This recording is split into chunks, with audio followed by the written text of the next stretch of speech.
Thank you. And thank you, Dr. Harris. It's hard to know how to articulate how much I appreciate what you just shared with us. I feel like you are charting a path for us, and I just cannot say enough to thank you for that. The panel, in addition to Dr. Harris, we have with us the Reverend Mary Mckinney. She is retired but served as a pastor in both United Methodist and United Church of Christ congregations. As a seminarian, she had a field ed placement with the Ministry of Criminal Justice, which assignment had her in Chicago Metropolitan Correctional Center in the Loop, the Illinois Youth Center in Geneva, and the Women's Work Release Facility on Chicago's North Side. And she did a lot of listening as a chaplain intern. And in the middle is Rahim Buford. Rahim, maybe more so than anybody else I can think of, I consider to be my brother. I got to know Rahim while he was still incarcerated. He was locked up for a total of 26 years. In fact, at the first parole hearing that I attended for Rahim, it's the first time that I met Dr. Harris. Dr. Harris spoke on Rahim's behalf, told the parole board, if you will let him go, he has a full scholarship waiting for him at American Baptist College.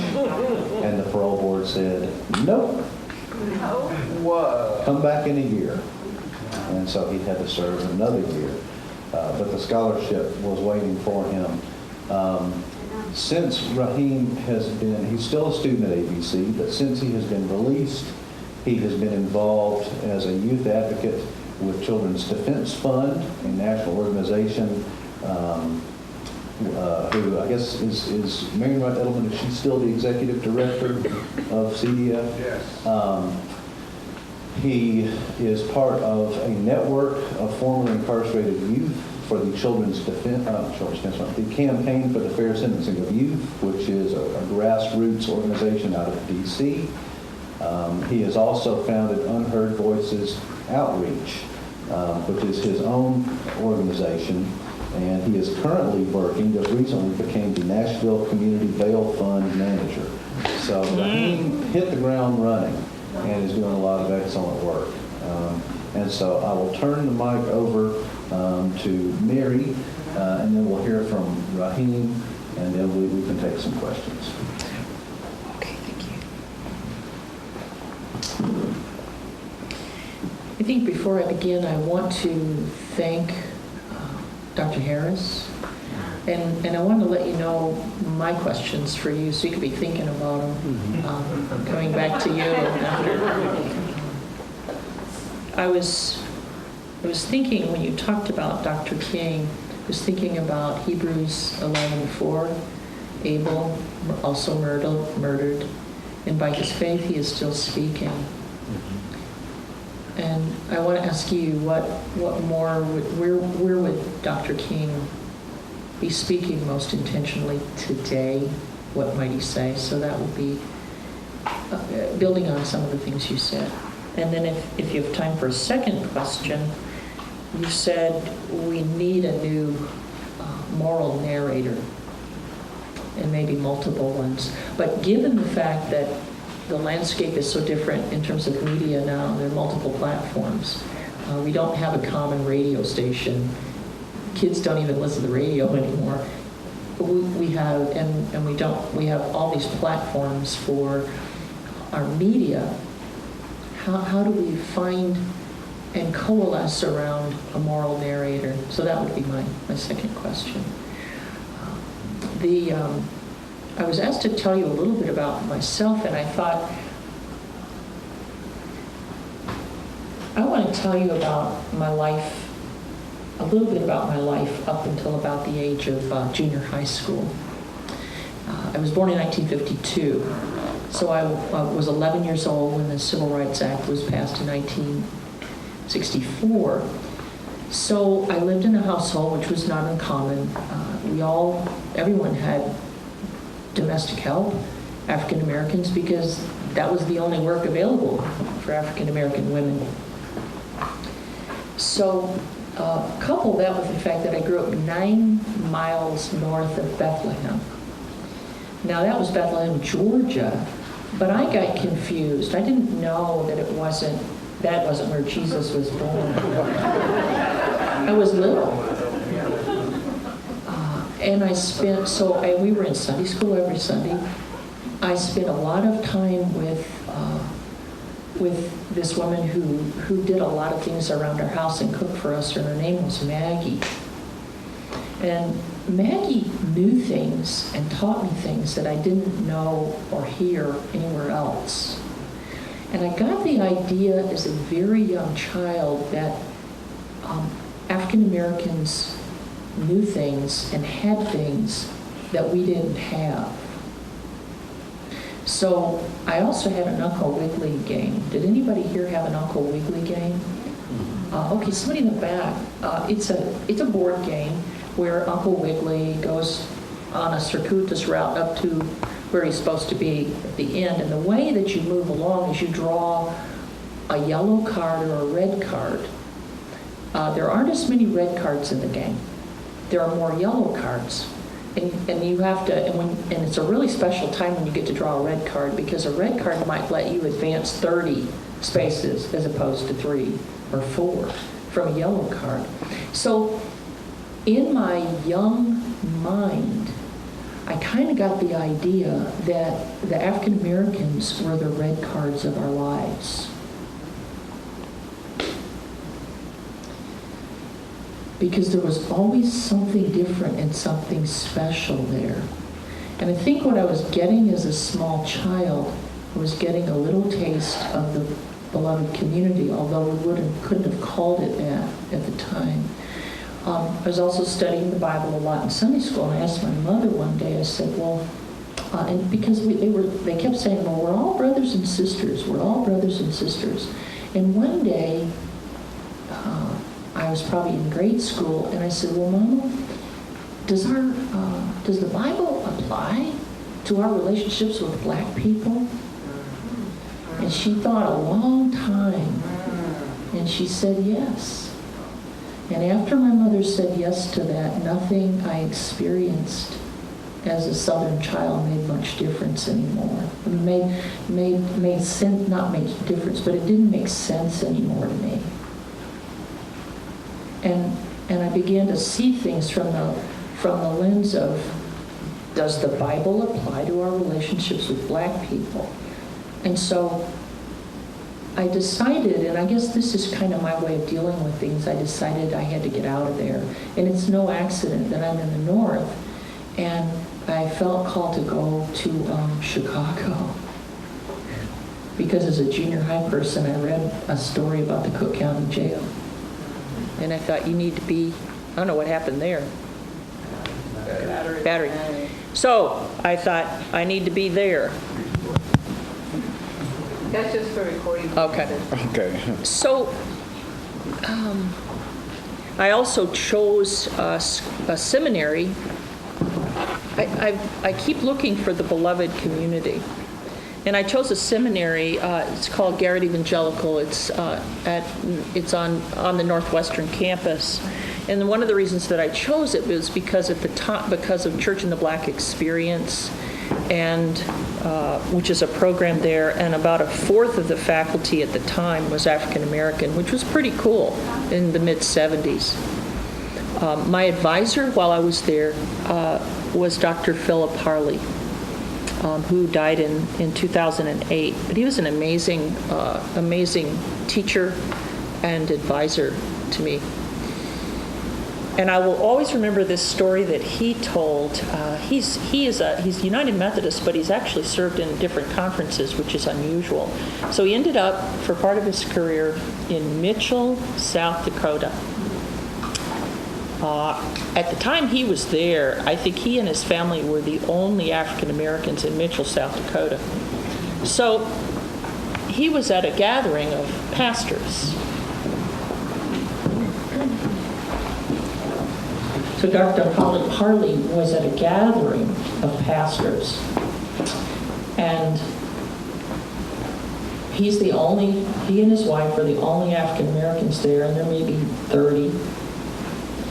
And so these two little white boys started following him around. And wherever he would go, these two little white boys would follow him around and stare at him. Well, he was getting a little aggravated. And so finally, though, their father noticed them. And he came over and he said, Pastor Harley, you're probably wondering why my sons are following you around. But we're from McAllen, Texas, or it might have been Mission. It was Mission or McAllen. We're from McAllen, and we've left a community where we have African-American friends, and they miss home. And they're following you around because you're home to them.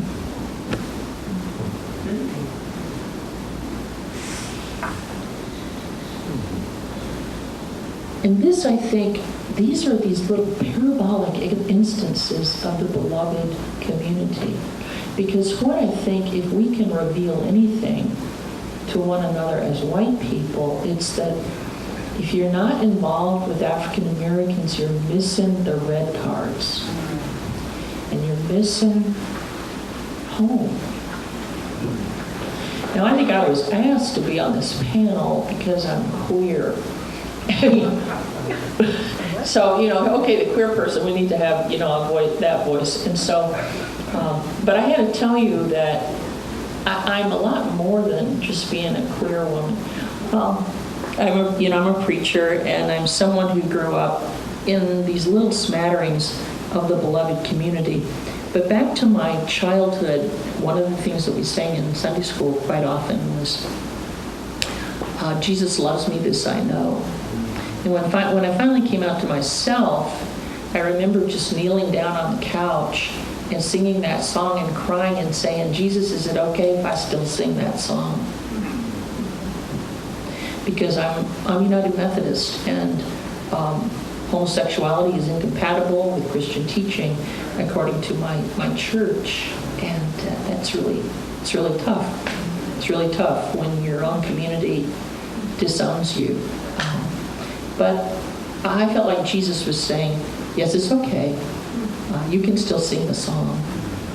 And I think Jesus is sending us a word in our day that no matter what the culture tells us, or no matter how we are devalued, however that may be, it's all right. We can still sing the song.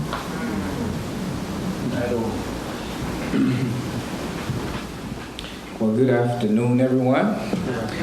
My name is Rahim, and I just want to say I feel blessed to be here today. Yes. I've come a long way. I'm at my school, so this is really an honor. I'm an original Nashvilleian. I was raised out in South Nashville in the Providence area, Nolensville Road.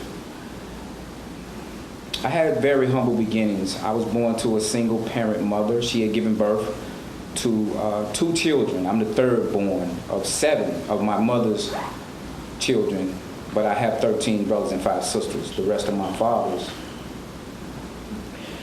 I had a good life early on. I was innocent. I remember those quilts. They looked like that. My grandmother used to make them. And we had several of those growing up. I was having a nostalgic moment as Dr. Harris was delivering the weight of the Spirit. And it stuck me there for a moment. And so I just want to say, thank you for my grandmother, because it is through her that I remember my early days of the church.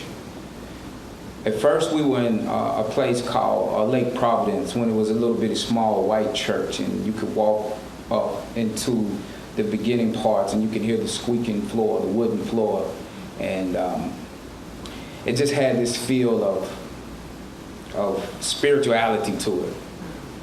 And that was early on. And I remember somehow we left that church and we began to go to Hills Tabernacle, Primitive Baptist Church.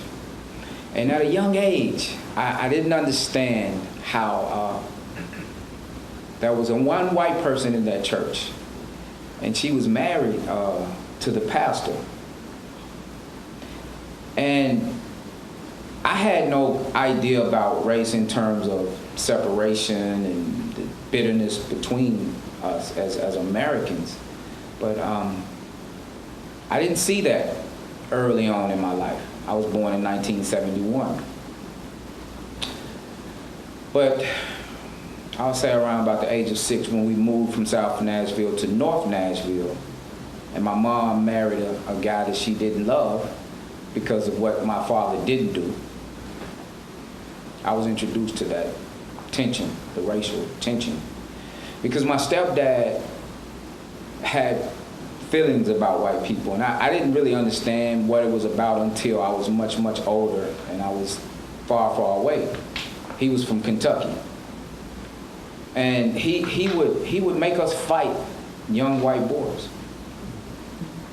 He would make us do it. I remember those days. And if we lost, we would get punished.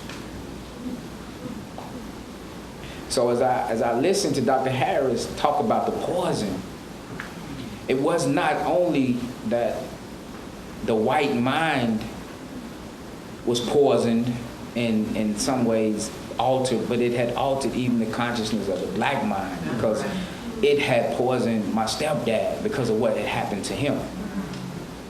And so I had feelings about white people early on. I remember terms like redneck, peckerwood, hoogies. These were the type of terms that I heard as a young boy. And you don't really know any better, you just hear it. But as time went on, and all the white people moved out of the neighborhood, I think they called it white flight as I began to learn a little bit about the history. I didn't have many encounters with white people until after I had gotten myself into some trouble. When I was young, my brothers, we were poor. We would go off and we would do things like stealing bubble gum and all kind of little things out of the store because we really didn't have a lot of money. And I would graduate to things like bicycles and burglaries and cars. And eventually I found myself in the juvenile detention center at age 16. And by that time I had a number of traumatic experiences. And so that was 1988. There was this group that had come out, they might have been out, but I was just introduced to them called NWA, niggas with attitude. And I embraced that feeling because that's just how I felt, and for a number of reasons. But while I was there, my grandmother died.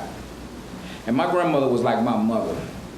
So I had no way of processing the emotion of what I was feeling because I had never experienced death before in my life. And for the first time, I was hurting and no one had hit me. And I remember it like yesterday because they let me out on the pass and I'm in this church. We got all black and white. And I really don't understand why my grandmother is dead. And it was after that funeral that I got with my stepbrother. We rode out south. I got a little pistol that I owned. It was like a 22 revolver. And I rode all the way down Nolensville Road and I committed my first robbery. I remember it like yesterday. I'm not gonna go into the details. But it was out of that I guess I felt enough emotion to go on and go to another level with just being disrupted. So when I was released in July, I had this chip on my shoulder. I'm still going through things.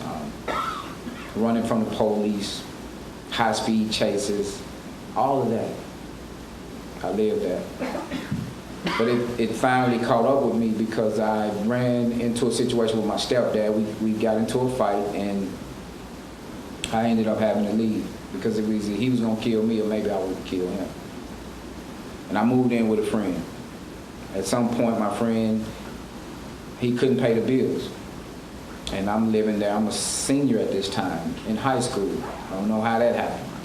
But I was, and I was working a part-time job at Bill Cook's, a grocery store.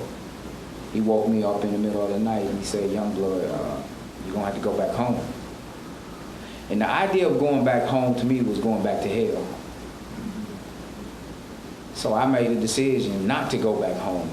I made a decision to begin to take and start doing some robberies. And on April the 24th, 1989, I was attempting a robbery. And I shot a gun into the floor, the bullet into the floor, and the bullet ricocheted, and it hit a guy. He died like 72 hours later. I was arrested May the 5th, 1989.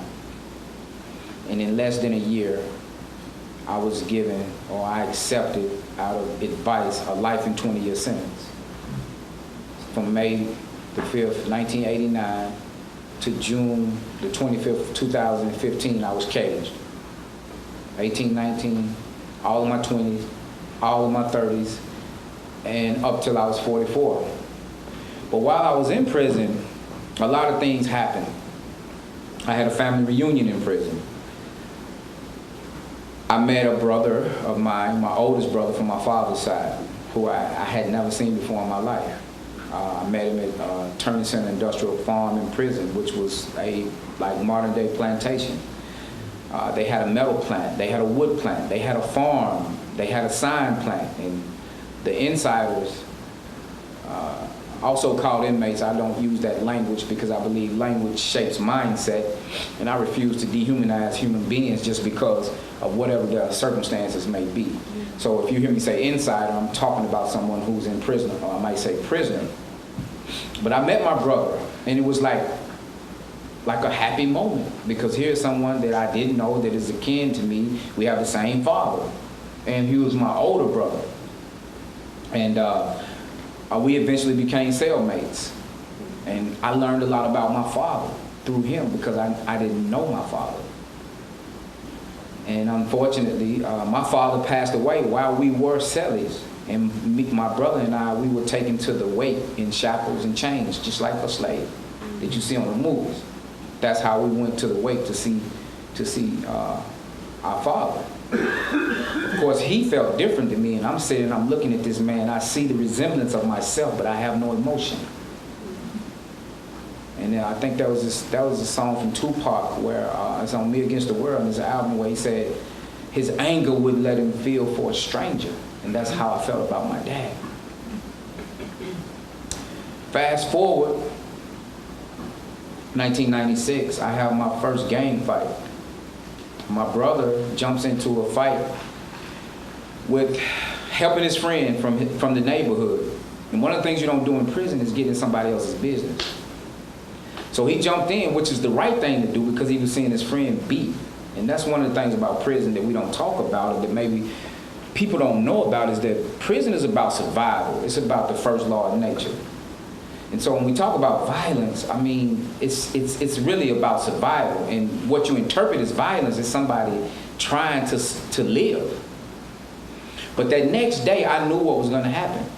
And I asked my brother. And I had actually another brother who, they had the same mother and father. We all just had the same dad. He was in the same pod with us. And I asked him, "Well, y'all going to go on the hill with me?" And they didn't even have to answer. I knew they weren't going. But I didn't have the luxury of not going because I had a life sentence. I couldn't live in prison and be in fear. But they stayed behind and I went. And I confronted the guys and they asked me a lot of questions. And then I got into it with one of the leaders of the vice lords, and it was a physical confrontation. I came from violence, so it was not something that, you know, I was afraid to do because that was the way we grew up. And I did what I had to do. He did what he had to do. But what I didn't know was some more people were involved in it. I didn't learn about that until I was in the hole, which is what they do when they lock you up in prison. And luckily for me, I didn't die. Nobody else died. But I got word from my homeboys from a different neighborhood, and they asked me, what do you want to do? And I guess people didn't want violence on the compound because they would shut the whole compound down. So we negotiated a deal, and it involved drugs and money. And so that was a moment. But I'm gonna push on through some of this so you can get some idea of the man you're looking at, because it's easy to, well, it's not easy for me, but sometimes we gloss over the realities that people experience, and we don't really walk in their shoes. We see the polished version of them, and we think, oh, you know, maybe, but you really don't know unless you really get in proximity, and not just to sit next to me, but to have me at the dinner table, take me around the family members. And while I'm in that, I want to just say thank you to Dr. Harris for coming into the prison. Thank you to Preston for coming into the prison. Tucker for coming into the prison. And there are two more others who were in the prison. I'm not going to name them. But some people actually went in while we were there. And I want to say thank you, because you will learn in a little bit why that helped to shape the man you're talking to today. I'm going to give you 4 transformations that I had in prison, and I'm going to give up the mic. The first one happened when I was 19. I was working in the metal plant. I was trying to earn enough money to buy me a TV. I was working on the assembly line. I had a box cutter. I put it down on the table. I turned my head, and in less than a second, it was gone. I was charged with a Class A write-up, which is the highest disciplinary infraction you can receive in prison. And they put me in the hole, or solitary confinement, for 28 days. Somebody left a book. I had never read a whole book in my entire life, but there was a book in there, and it was called On the Road to Babylon. And for the first time in my life, when I read, I could see the images of the words become pictures in my mind, and I could feel the emotion of the words as I processed them. And when I left that place, I began to read everything that I could get my hands on. I began to debate old heads, the older people in prison. I began to think about life and my identity. I began to think about what was my purpose, what is my meaning for being in this place, how did I get here? Just a lot of questions, things that were shut down when I was a child. And so that was the beginning. This name Rahim came as a result of an experience with Islam. Bagging up just a little bit, because you need to know this. 1990, I'm in prison being processed. I'm in church. I'm writing. The preacher says, if your daddy's a rat, that makes you a rat. I hurried on up and left the service. And I ran into an individual who had something on his head. I later learned, as I asked him questions, you know, like, excuse me, sir, what's that on your head? He said, it's a kufi. I said, well, who is that? And he explained it to me, and I said, well, what do you do? He said, I'm a Muslim. I said, well, how did you become that? He said, well, that's a long process. I said, well, can I learn about it? And I studied with the Muslims for quite some time, and I became a Muslim for as long as I could. That's how I got the name Rahim.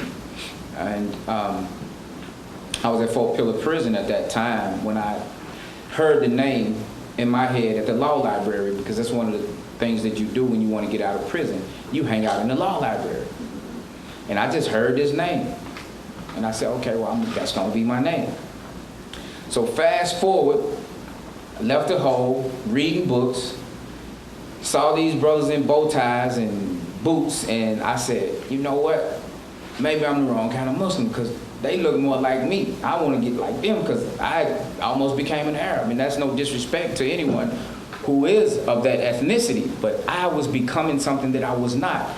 And I didn't understand that my soul was rejecting this, as I learned this term in Dr. Harris's class. My ontological self was refusing to be what I was becoming.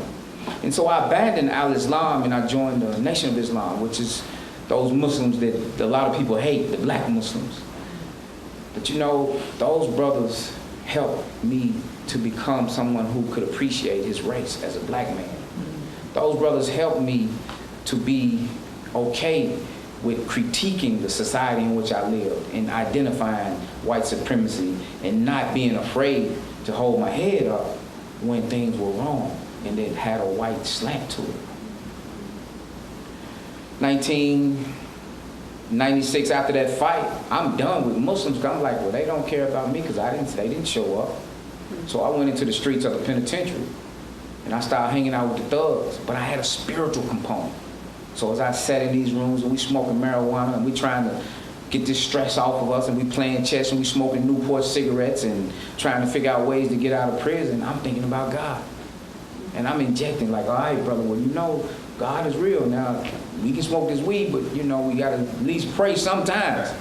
And so I had that element. And for whatever reasons, you know, I can say that God has always been a part of my consciousness, whether or not I understood it.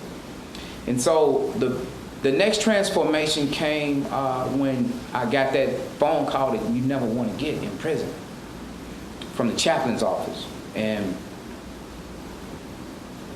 they told me to go. And I'm thinking my mom is dead. But when I get on the phone, it's my mama and she's hysterical. And eventually I learned my sister had been murdered in the year 2000. And it was like my heart dropped because she was born right after me and we were very close. And so I don't even think I'm still past it.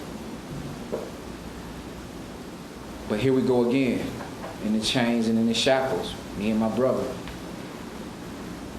And then this time when I'm looking at this person, I feel something because I knew her. And it was as if I had a silence that was deafening. And it wasn't a voice like words, but I interpreted it as saying, this is what you did to another family. And something happened after that I was never the same. And I was able to negotiate in my family not to retaliate with violence.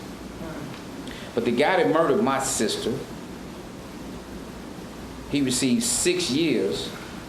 He was given 2 days for every 1 day that he served. And he expired his sentence in less than 4, and he was trying to murder my brother. I was sitting in prison with a life and 20-year sentence, and I shot a gun into the floor. But I learned because my victim was white, that magnified the result, because you don't kill white people in America and get away with it. But here it is, I'm feeling things, and my family is feeling things, because the value on my sister's life was not the same as the value on the man that I had removed. But I went back to prison, and I walked the yard for many weeks alone, just thinking and just trying to figure out.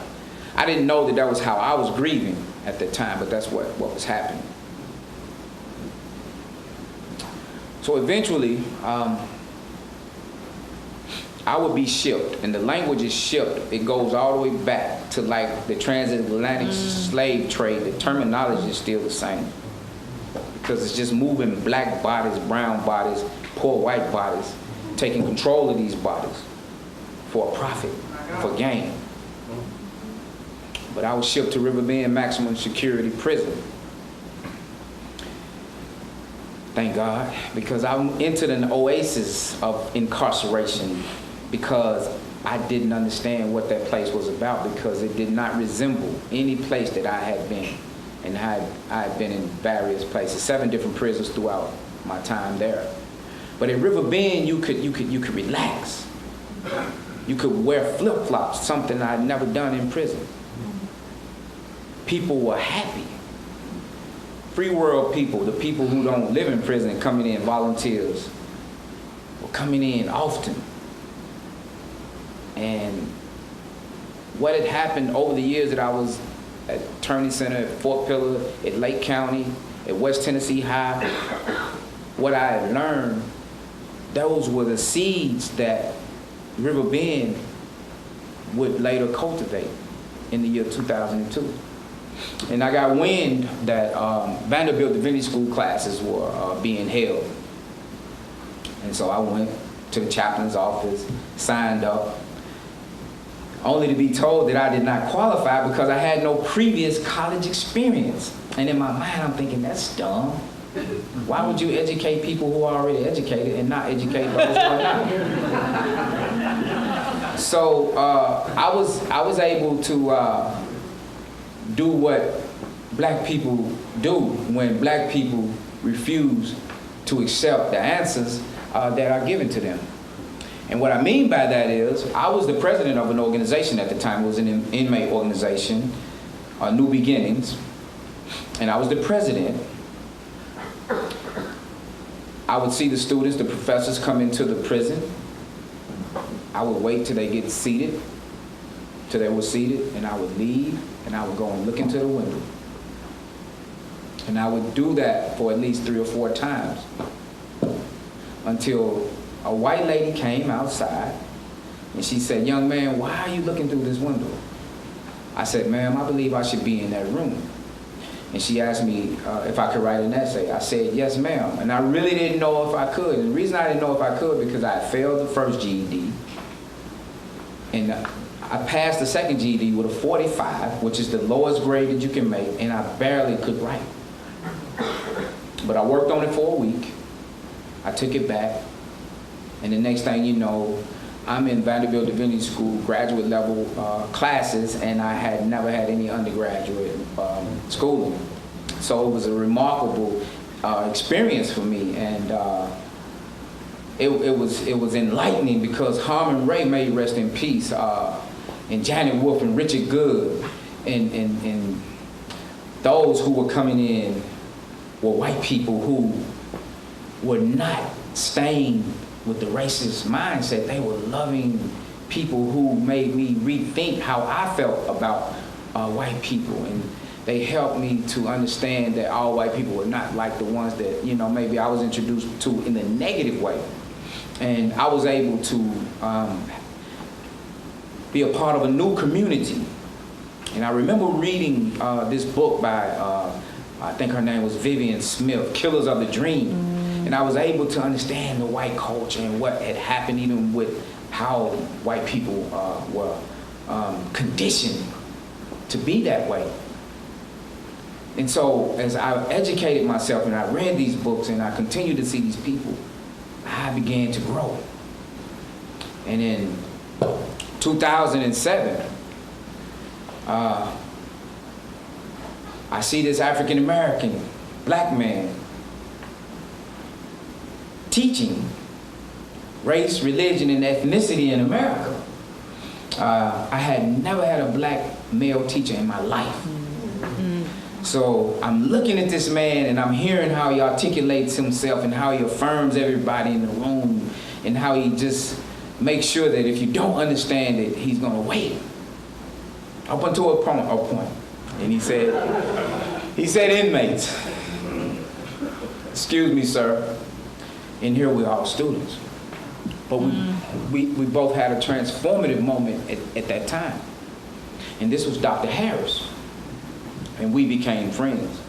And to this day, I have not experienced one Vanderbilt American Baptist class or Lipscomb University, because I actually became a Lipscomb student as well, that compared to the experience that I had in that class. Because we were able not only to do the reading and the writing and the reflections, we were able to watch movies and critique those movies and connect the dots. And how I remember reading this book, Displacing Whiteness. And I was able to understand a lot more about why the power structure had developed and what it was really about, and how racism was even present in what appeared to be good. So Dr. Harris and myself, we became friends. And he said, "It's okay, I can call him Forrest." And he was coming in to the prisons prison, and we would have multiple classes, and we would have real serious dialogues and discussions, and it wasn't just about, he wasn't coming as Dr. Harris, because that was against the rules. And the rules were, we were under like the free air model, the pedagogy of the press, for anyone who's aware of that. And so you don't come in as your title, you come in as who you are. And you sit in a circle, and everybody's equal, and you get to speak what's inside without feeling like you're going to be judged. And we had amazing classes.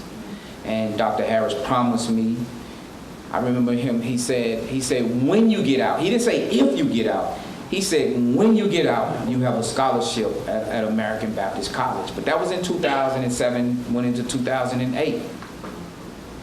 I would later have some setbacks. I filed for clemency, I was denied, and this will be the last thing that I'm going to say about this experience, maybe sort of say. I got depressed. I left the classes. I became a co-founder of a school, Schools for Alternative Learning Transformation. Dr. Harris, myself, Tucker, even Preston was teaching there. Gang members, Crips, Bloods, Gangster Disciples, they were all in these classes. And we had it out. I remember one time where I think a brother said, "Motherfuck Jesus." And Dr. Harris was in there. I mean, no disrespect to Christians, but Jesus never said he was a Christian in that sense, but I'm saying this is what he said. And even though he said that, you know, I was taught that his name was Yahshua. So, I mean, I don't really know if we can get into the name thing, but the guy said that. And I thought he was gonna, Dr. Harris is calm. I understand where you're coming from. I can see how you can believe that. I can see how you can say that. Because this brother was in his suffering. And he didn't have Christians. There wasn't no Matthew 25 Christians. You know, we didn't separate the sheep and the goat. You know, so there was a different experience there. But what happened with me is they denied me for a clemency, and I just said, okay, I understand. I'm done. But my mentor, Reverend Janet Wood, and her creative, motherly spirituality and teaching and understanding both sides of the equation, she sent me a card. I opened the card up, and it has Harriet Tubman. And Harriet said she had a right to life and death. But it was the words that Janet had shared that really touched my heart and made me realize that it's not even about the system. It's about liberation. And the liberation isn't just a physical thing that occurs. It's a spiritual, mental transformation that happens on the inside. And so I sit here as someone whose theological, spiritual way is liberation theology. But Dr. Harris made it clear when he said you got to have praxis. So we didn't just learn about Jesus and the prophets and the things that good people do. We learned about ways that we could concretize the learning. And so after every class, there had to be a project that you could see something physical that you create as a result of your education.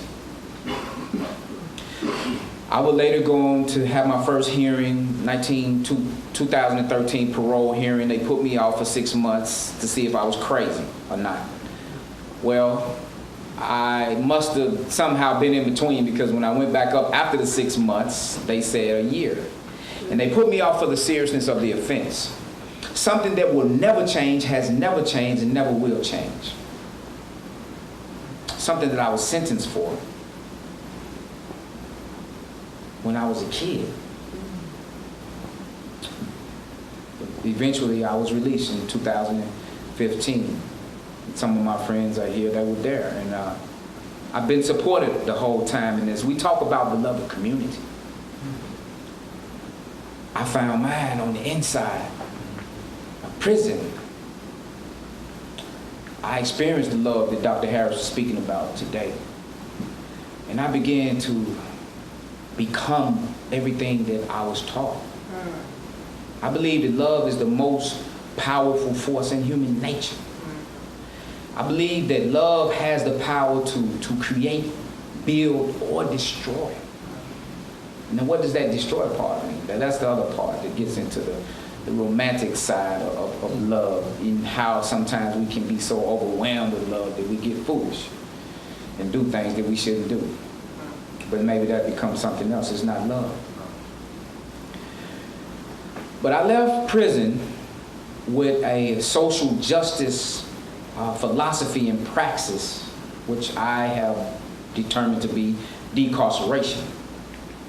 I left prison with a mission to abolish what Dr. Harris introduced me to in terms of word, felinism. Religiously speaking, this is that scarlet tag. This could be the stain of what my brother Terrence Williams Bay, he calls it systematic, internalized, institutionalized normacy. How we accept that it's okay to downgrade a human being after a human being has made a bad choice, but yet we read the books in the Bible, and Paul, who has authored, maybe, we don't know, more books in the Bible than anybody else, and yet he is glorified, he is given this status, but he killed more people in the name of whatever he was than anybody that I know ever could. And yet we quote his name, but the real versions of a Paul, well, he was Saul when he was a bad so-called person. He became Paul. But those today Pauls, we don't give them voice. We don't allow them to sit at panels like this. We talk about them. We talk about mass incarceration and helping them, but we don't include them. Which is why I like my sisters, the Council for Incarcerated and Formerly Incarcerated Women. They say nothing about us without us. And so as I work in the community, whether I'm representing Unheard Voices Outreach, where we customize release plans for persons on the inside, we want to develop a person's vision before he or she is giving that point of release. We want to find stakeholders in the community who are willing to be participants in bridging those gaps. So when a person leaves, he or she doesn't feel like I'm at this thing alone. Or whether I'm representing the Children's Defense Fund, as we talk about the cradle prison pipeline, and we know by third grade how many prison beds that we need because of the literacy scores. Or even with my newfound position with the Nashville Community Bail Fund, how persons who can't afford to get out of jail are left there to take a plea bargain for something they may not be so-called guilty of. And even when it comes to guilt, as I learned in my class with Preston, you have mens rea and you have actus reus. Something physical may look wrong and you may think guilt, but if you don't know that person's mindset, you can't declare guilt on that person. I mean, what if everybody in America that was black felt like, well, you know, white people, y'all guilty, you know, your ancestors did X, Y, and Z. People still rich today because of what was happening. You still profiting off of black bodies today, and black people can't even get jobs. I mean, what if we felt like that as black people? If we thought like that, we would not be able to sit in a room like this. But this is the experience for formerly incarcerated persons. We don't use the word felon because they have certain words that were legislated into law. And even in our Constitution, whether it's the United States Constitution or the Tennessee Constitution, they say slavery is illegal except if you've been duly convicted of a crime. 13. And those who make crimes, they make the criminals, so they determine who becomes a slave. So for the rest of my life, they say, I owe a tax, which is in our education, we know that this is a slave tax. $45 a month. I need permission to travel. I can't vote. I don't have a reputation, so you can lie on me, and I can't even sue you because I was declared infamous. So these terms like felon and criminal, that people of the dominant culture, white people mostly, decide who becomes and who is not. Just like who can be enslaved and who should not. We're still dealing with this thing. And this ugly thing we call racism is even in the church. But it has transformed into something that even I don't think the best preachers can hermeneutically interpret to give us an understanding of what it is, because you have this blend of Satan and then you have this white supremacy. You got the white Jesus, and if Jesus is white and he's the son of God, then God must be white. So if I'm black, I must be the son of the devil. And we got a lot of things playing out, and we wonder why the young kids, the African American, black Americans, don't want to go to church, because there's this idea that I'm a child of Satan, or if it's this theology of how even in the slave times, it was not incompatible to be a Christian and a slave owner. We have today those who can be trillionaires almost, and yet we can see poor people who can't even feed their families, and we won't break bread, and yet we can still be a Christian at the most segregated days, which are Sundays. And so we wonder why people don't want to believe. But how can you believe when those who represent God don't even show up in the places where we need them the most? Why are we having churches in buildings on Sunday when the people who need church are out in the community starving? See, these are questions that we don't answer. So we're talking about theology and peace. And as I said, I was thinking, well, I heard somebody say, think not that I have come to bring peace, but yea, a sword. Now, does that mean violence in a physical way? I don't know. I remember reading that we war not against flesh and blood, but against principalities and power and wickedness in high places. So we got the battle going on the inside and in the mind. But if we can't come together and be for real about it and be authentic, how can we even reach peace when you won't even let me into your house? How can we reach peace when you see a black man walk up next to you with dreadlocks and goals and pants hanging down that you're clutching your purse or your wallet or your gun? How can we have peace when those who have done no harm don't have peace? So as I close out on this lengthy invitation, I guess this introduction, I should say, that I am optimistic about peace. That I believe that we can have peace, because I believe that the one we call God, I refer to as the Creator, because even the term God has been stained. Because if we just deal with it truthfully in the Old Testament, in the English way of seeing it, or the Torah, I mean, we got a God that'll wipe a whole people out. I mean, we got to be honest even about Scripture. Let's talk about how we're going to do Sodom and Gomorrah. Let's talk about how Paul was given instruction to wipe everybody out and don't leave anybody. If we can't be honest about what we say we believe in, even in what we connect to what is supposed to be divine, how can we be, I think Jesus said, how can you love God whom you've never seen and hate your brother who you say you see every day? So as I try to practice the 2 commandments, I practice it in real life. So when I'm loving God, I'm not loving God in this abstract, in space somewhere. I'm loving God in my brothers and in my sisters, in my community. I'm loving my neighbor. God having agency through my body, through my flesh. That's what I'm here to do. That's why I'm sharing. And I'm trying to give you as much of what happened to get me to this point to where I can be here talking with you, to have my own reason to believe that there is a high power, because by many standards I'm not supposed to be here. Whether it's because I could have died or because of the powers that decide who can be released from prison and who cannot be released from prison. And while I'm here, I got to say, for anybody that's in Nashville and you say you believe in justice, and Jesus is justice and truth, my brother Cyrus Wilson, who was an innocent man in prison, who there is no evidence against him. All the witnesses have retracted their statements. He sits in prison, an innocent man, and I sit out here a man who is not so innocent but not fully guilty either. But I have to speak about this man, Cyrus Wilson, my friend, who can't even get out of prison because the people who claim to believe in social justice and justice, they won't practice it. So I'm here to challenge what I believe to be hypocrisy.